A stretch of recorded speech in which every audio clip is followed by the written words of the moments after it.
प्रिय दर्शकों, स्वागत है मेरे चैनल चमत्कारी आसान टोटके में।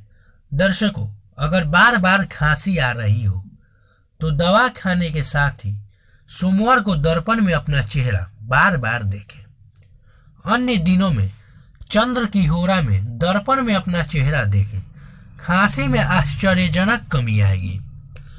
तो दर्शकों, मिलते हैं अगली वीडियो में। धन्यवाद। चैनल को सब्सक्राइब करें, इस वीडियो को लाइक करें, शेयर करें अपने इष्ट मित्रों के साथ।